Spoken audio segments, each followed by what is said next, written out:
បងចឹងមិញបងព្រមព្រៀងគ្នាធ្វើអាបក្រាលើដាក់លូនៅត្រឹងផ្លូវចូលពីមុខហ្នឹងគឺបងធ្វើមកហើយហ្នឹងបងយក30,000បាទ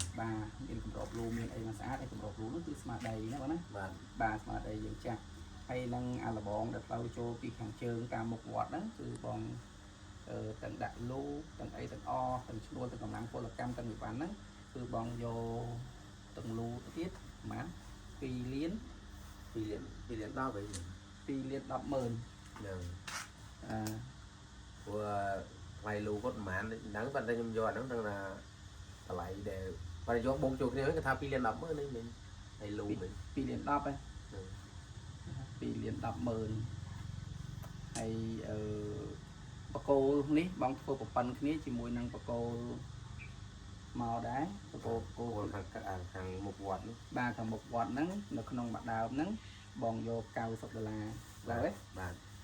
ហើយចំណាយខាងយើងធ្វើទាំងអស់3បកគោហើយ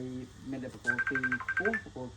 បកគោ1ទៀតបាទហើយបកគោហ្នឹងគឺ40គុណ40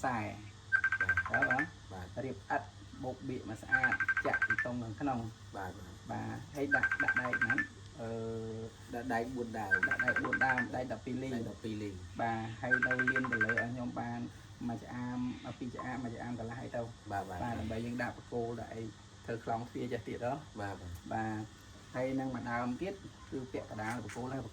កម្ពស់3ម៉ែត្រមួយស្មើមកគេបាទស្មើមកគេឬមិនបងធ្វើមកគេអនុបណ្ណាបងធ្វើអាហ្នឹងប៉ុណ្ណឹងទៅបាទហើយចំណែកខាងអាមួយដើមទៀតគឺបងយកតម្លៃ$50អាមួយដើមទៀតទាំងអស់3ដើមហើយនៅក្នុង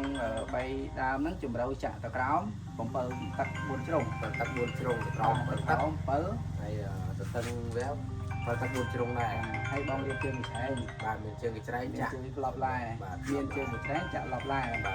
ទដាក់ថ្មដាក់អីនៅពីក្រោមហ្នឹងបាទអញ្ចឹងអានេះមួយដើម90 2ដើម9 2ដើម18អានោះ50អានោះអស់ចាក់រៀបកានោះអស់300000ហើយអានោះអស់2លាន10បាទមុខវត្ត2លាន10អញ្ចឹងណាបងណាបាទទាំងអស់ហ្នឹងគឺសុទ្ធតែទាំងអីវ៉ាន់ទាំងកម្លាំងពលកម្មនិយាយរួមខ្ញុំចាំមកហើយបាទចាំមកខ្ញុំមកស្អាតសំរុំហ្នឹងបងបាទឆ្នាំខ្ញុំលាបខ្លួនឯងបាទអស់ហើយ